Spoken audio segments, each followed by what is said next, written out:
one of the chief areas of focus for us at Driveway Devi continues to be the mental health of women. Also, as I have often repeated in the past, there is a lot of value and merit in the perspective and insights that a clinician, a therapist, a psychologist, and a psychiatrist share. But equally important is the observation and lived experiences of regular lay people.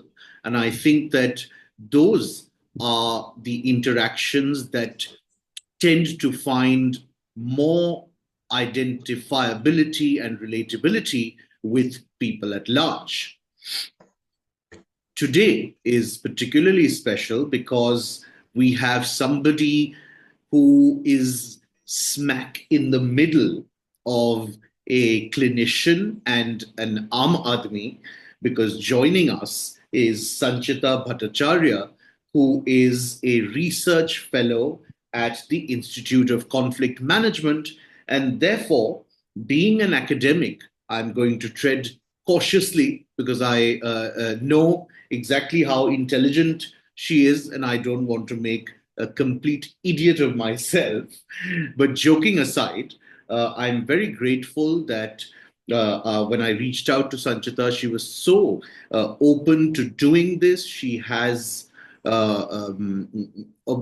made certain very, very specific observations over a long period of time in terms of women's mental health.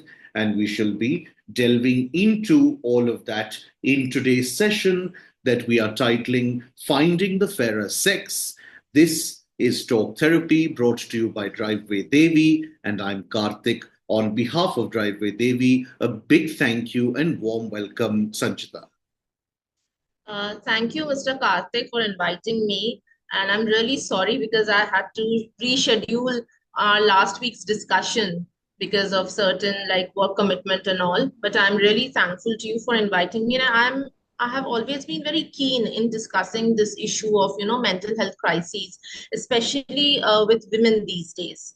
And I have been like, having discussion with the women who have been working in the Ministry of Defense, like the Ordnance Factory. For 3 years, I have been constantly in touch with them. And on the occasion of Women's Day, I have had my lectures, like consecutive 3 years, I have given my lectures to them. And I really like to interact with the women and know their background and the day-to-day crises they're facing and how they're coping up with the situation. And me being also a working woman, I think I can resonate with them very clearly.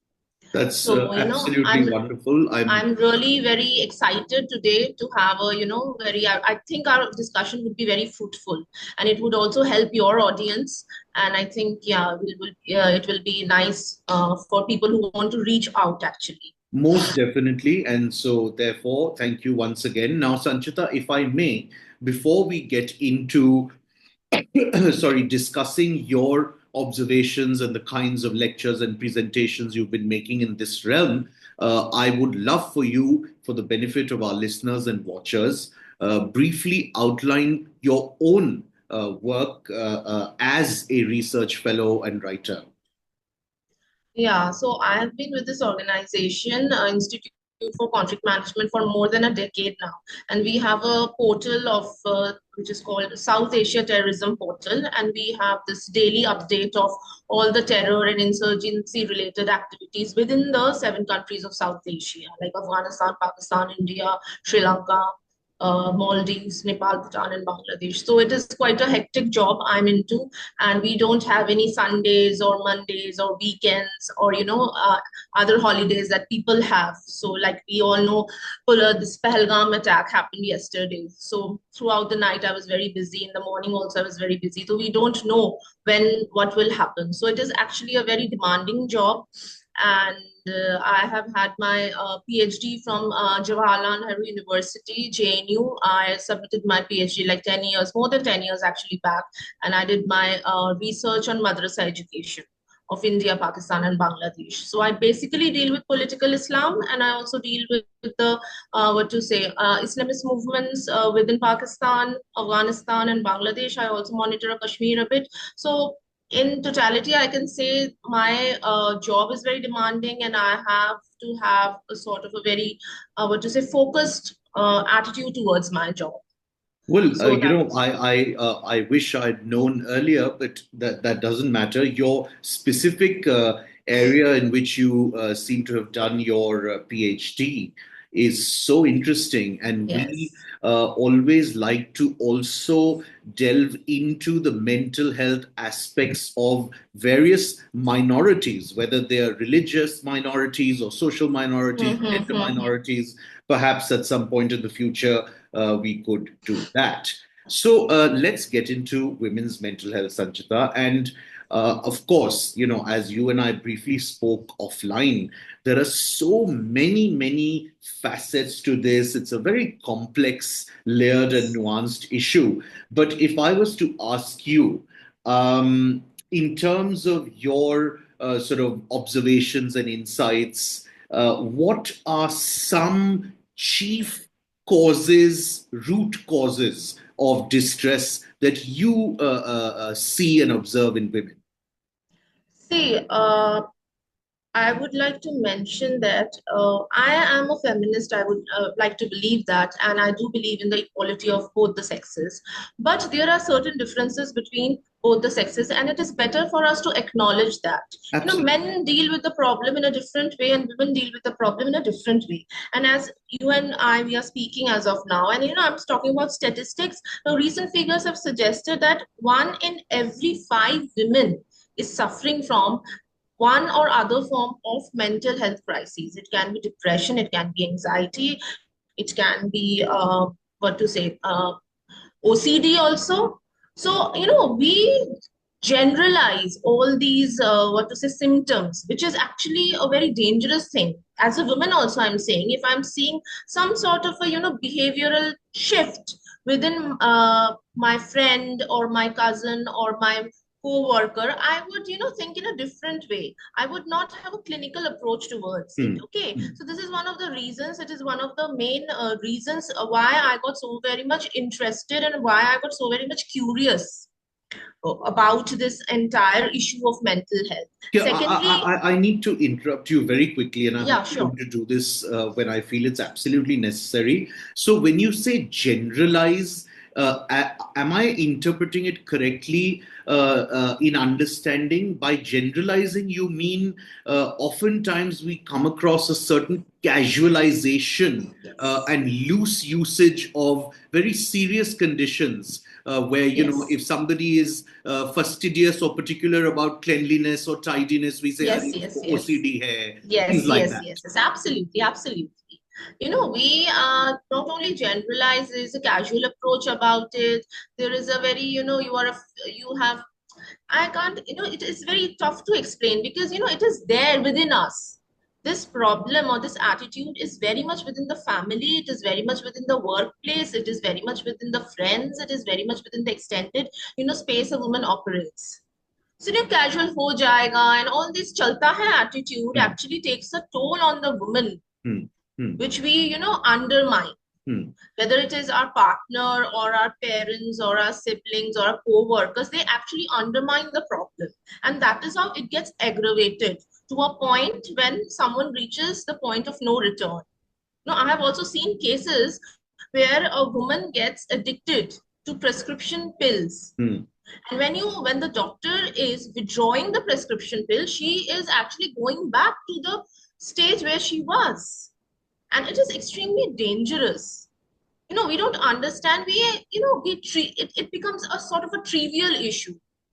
This is actually a dangerous part of the entire discourse. I would like to say that. Well, the specific facet that you're referring to just now, I must share with you very delicately that I'm extremely painfully aware of because my wife's parents were both Delhi University professors, and that is how her mum committed suicide. She was Oh my on very, God. very heavy psychiatric drugs, and there's all kinds of guilt that most women experience we can't be good mothers, good Yes. homemakers, good Yes. providers, good this, good that. And she Mm. found that because of the medication, she felt in her perception she was not being able to perform those duties very well, and therefore decided to just stop them cold turkey, and obviously then succumbed to the worst fate possible. So it's very, very dangerous, and we can't possibly be casual about it. Yes, absolutely. This prescription pills, obviously a doctor would know whether to give a prescription pill or to suggest for a counseling or whatever it is. But in my experience, I have seen people around me who have been addicts of a prescription pill, and they have a job, they have a family to deal with, they have children, they have in-laws, they have husband. So, it becomes so very much, even after taking pills, they are, especially someone is like dosing, someone is extremely high, you will miss that person because the person is no more there. It's just the structure which is there. So it's very heartening, it's very disheartening, it's very unfortunate to observe certain things, and you feel so helpless when your near and dear ones are going through that kind of phase in their lives.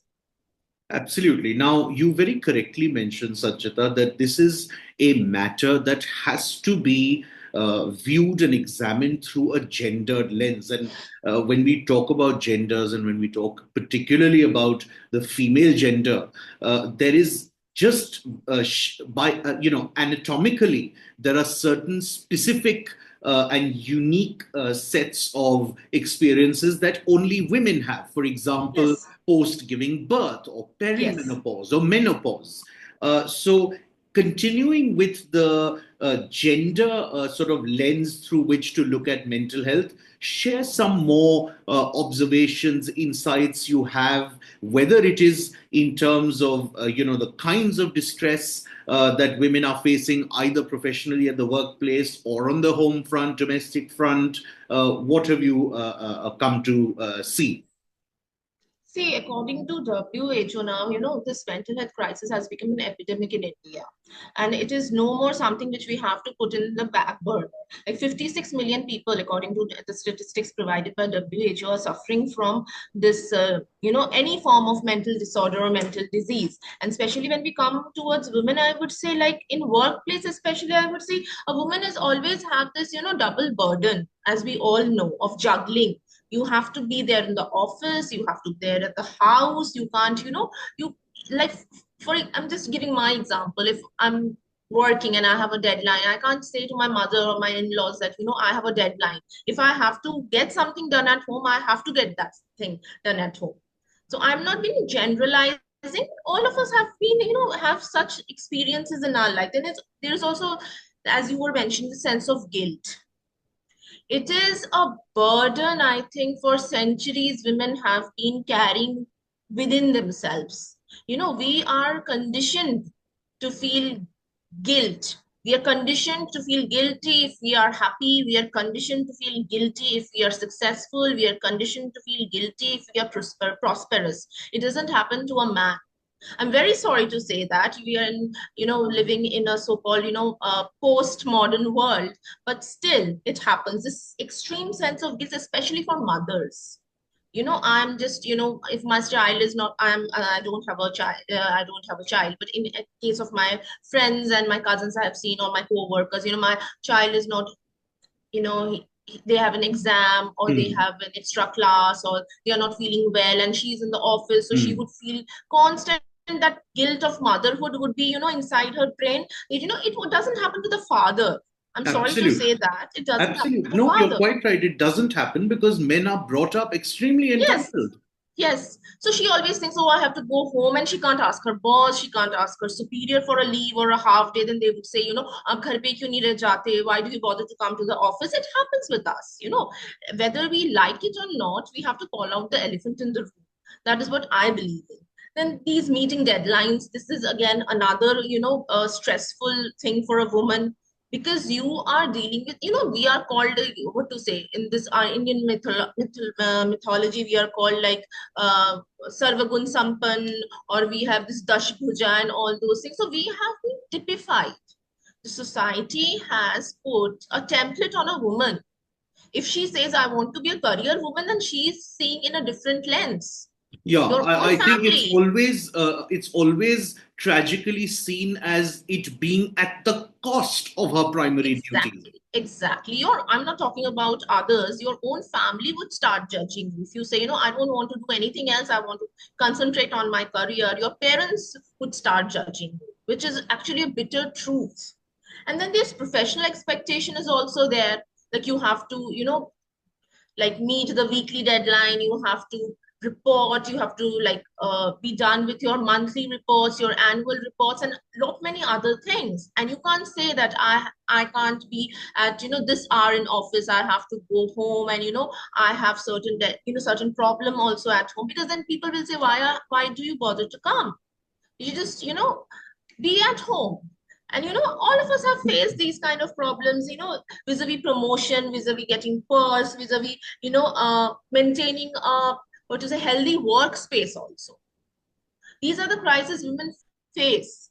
Because we also have male colleagues, we also have female colleagues who are judgmental. I'm not putting the blame only on men, because there are certain female colleagues also who are judgmental about a certain problems. I was talking to a woman in Ministry of Defense. She said her superior was not ready to give her 1 week's leave when her child was not well. She said though she was entitled to maternity, this child leave which the government has till your child reaches 18 years, like you Hmm. have this period of 3 years, I suppose, which you can take any time. So she just wanted to use that thing because her child had a fracture. But the senior was saying, no, you have to give me proof, how would I believe it, and all those red tapeism and bureaucratic jargon she was using. So it is very disheartening. It is extremely disheartening for a woman who is Absolutely. And I working. think you might agree that other manifestations of this range from, pay disparity to, as you very correctly mentioned, there are definite glass ceilings as far as women reaching senior managements of various organizations and things of that nature, which is extremely disheartening and disparate. Um, And I would also like to mention, Karthik, about the mental health issues which are faced by housewives. This is also a thing which we generally don't discuss much. A homemaker who's staying at home, who has actually given her entire existence for the bringing of her children, for betterment of her family, for betterment of her husband, how she is also facing a problem. These are all my general observation over a period of time. I've seen my mother, I've seen my aunts, I've seen my, sisters-in-law and everybody. So I would say they suffer from a sort of an identity crisis. You are you are a qualified, well educated person, and yet you are at home. This also takes a toll on your mental space. But let me quickly share my perspective here, and I suspect that it is because that extremely tough and thankless role that is the world's greatest unpaid labor Yes, is the role itself is so diminished and dismissed that that feeling even comes in the first place, where a lot of women start to believe that, oh my god, I'm just a homemaker. Because exactly, I've heard so many exactly, women say, I don't do anything, I'm just a homemaker. And I keep exactly. telling them, please remove the word just. Mhm. That is what, because they're conditioned. No? It's again, how you are socialized, how your, family treats you, how you treat yourself. That is also most important thing. How you treat yourself, how you value yourself. If you think that, oh, I'm just a lame housewife, I don't have any contribution to this world, I don't have any contribution to this society, obviously you will feel low about yourself. And then, repressed voice, repressed choice, and repressed desire.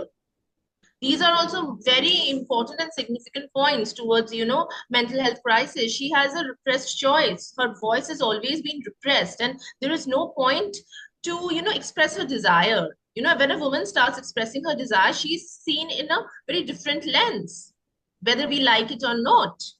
She's labeled that kind of a woman, which is again a very objectification of a person. Most definitely. I'm not talking about gender here, but it is a general objectification of a person. Your near and dear ones would start, labeling you as that kind of a woman. You can't have your choice, you can't have your voice, you can't have your desire. Your personality is repressed. Resultantly, most of us, we have seen our mothers in that generation, or even our grandparents. I've seen with my grandmothers, their personality is extremely repressed. If your husband is speaking something, that is the word of the God, whether we like it or not.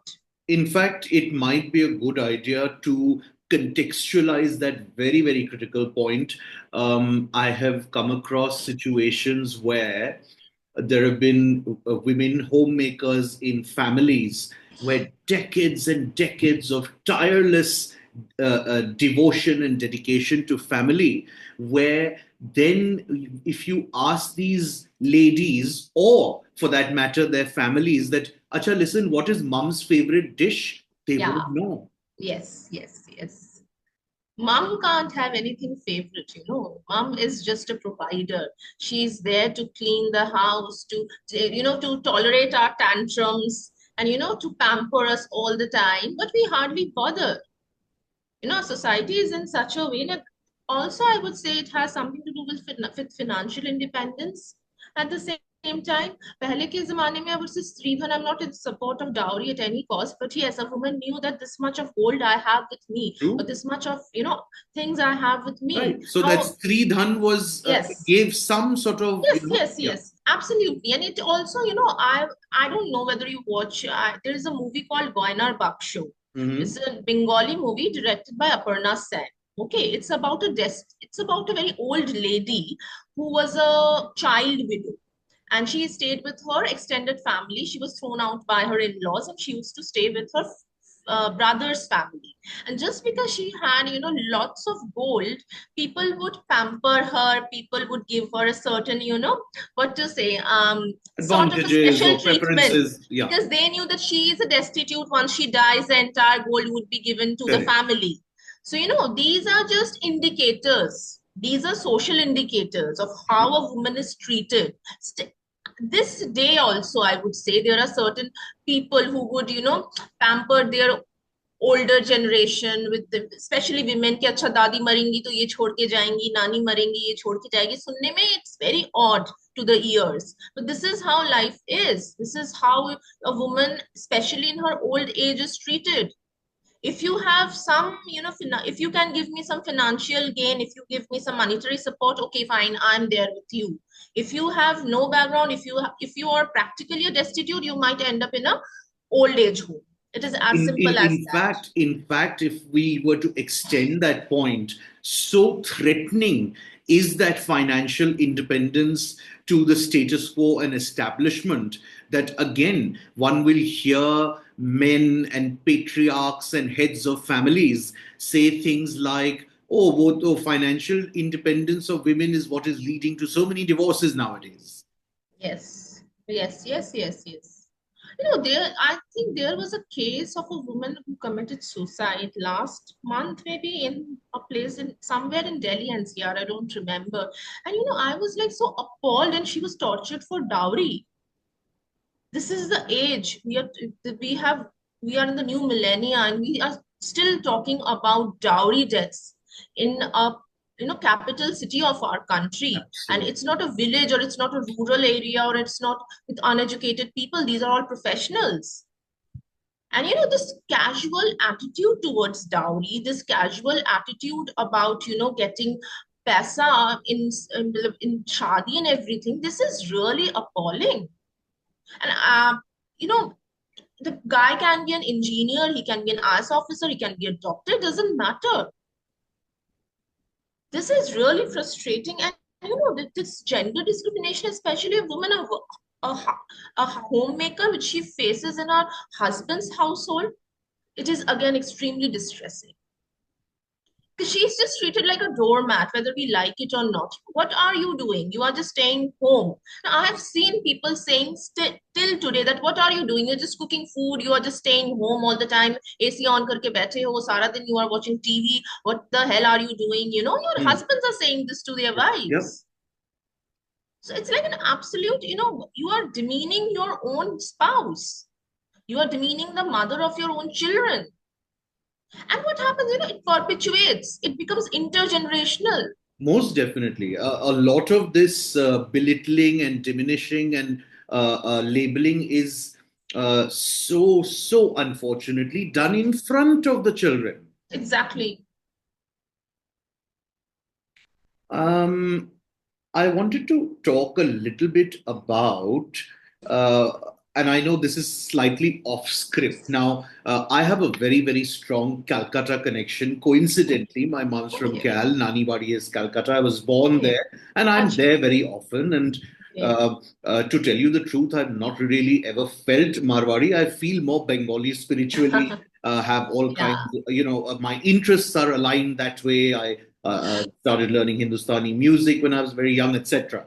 And I've had a reasonably close observation of the Bengali community. And I know I'm generalizing, but the fact remains that it's perhaps one of the few communities in our country where the girl child is celebrated as Yes, opposed yes. to it being the other way Absolutely. around.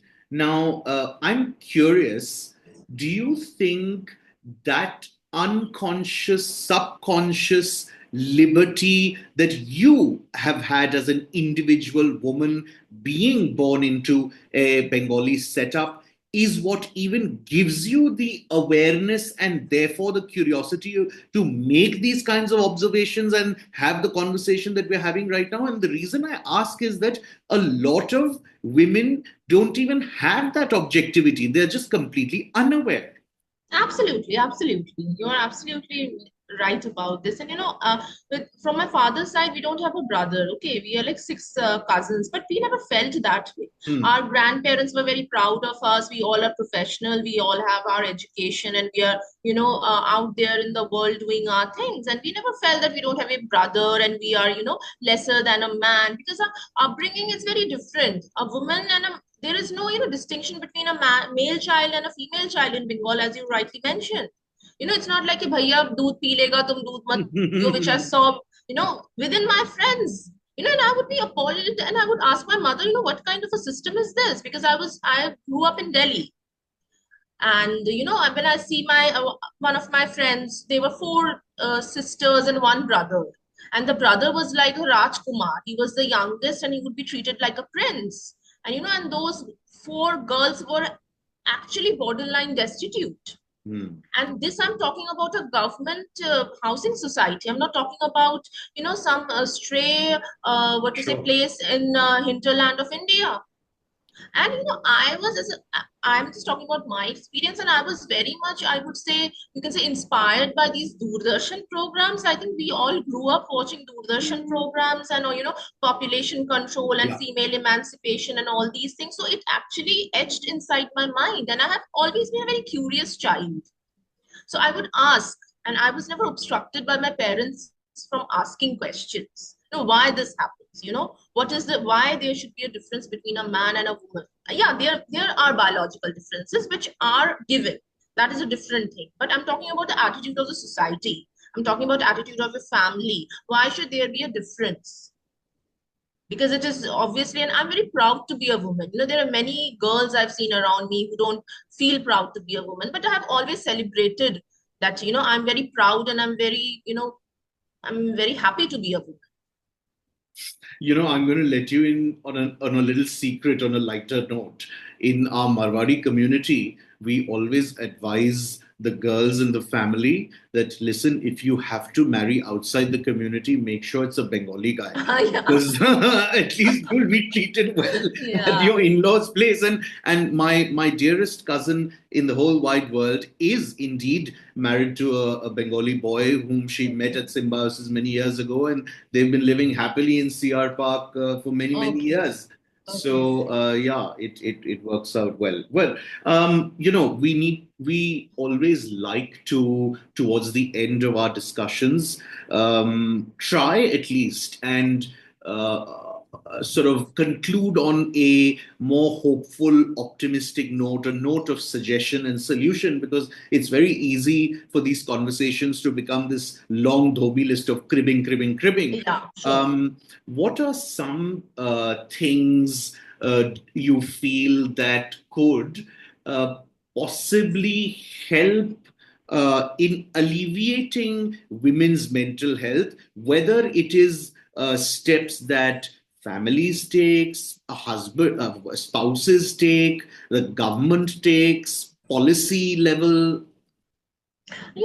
I think the change should start from within. You should empower yourself. You should be in a position of bargain. You should be in a position of strength. That's what I feel. And not to worry. Don't We are always so anxious most of the time कि क्या होगा क्या होगा क्या होगा. We should be at peace with our situation first of all, not to worry, and do things which you like. I'm not talking about your husband. Your husband won't give you happiness. Your family won't give you happiness. Government can only have laws that won't ensure your happiness. Your happiness, your, state of mind is absolutely your responsibility. Do things which you like. I always keep on telling, these women also I interact, they said, man, ma'am, we don't know. I said, if you want to sing, sing. If you want to garden. If you want to talk to your friends, talk to your friends. If you want to have social interaction, if you want to paint, if you don't want to do anything, just don't do anything. Follow your own course, follow your own path, your own calling. And and I think that hand holding is the most important, element in keeping yourself busy, at least, if not happy. Hold hand with people, talk it out. We have this tendency, if we have some problem in our eye, for example, we go to an ophthalmologist. But if I'm feeling that I'm low, I won't talk about it. Absolutely. We completely shut ourselves. And this is, the most dangerous thing. Ask for help. Most of the people these days, there are numbers which show in our, social media accounts and all, just call us up or, ask for help, and all these movement is, hashtagging ask for help. Yes. And all. I think this is a requirement of the day, because everybody is in their own, what to say, they are in their own world. We stay in a bubble. We have lost social interaction. Most of us have lost social connection, especially post COVID. The things have become very weird. So I would say, call it out, be brave and face the challenge. All of us are going through challenges. I'm not demeaning, men are also going through challenges, but they process it in a different way. As women, we have to process it. We can't give it up. Giving up, I have seen people giving up. It is a sort of a blank feeling when you give up, and you are like, not only mentally exhausted, you are physically exhausted as well. You're emotionally drained out completely. I have seen, if you talk it out, now many problem, I won't say get solved, but you will be feeling less burdened.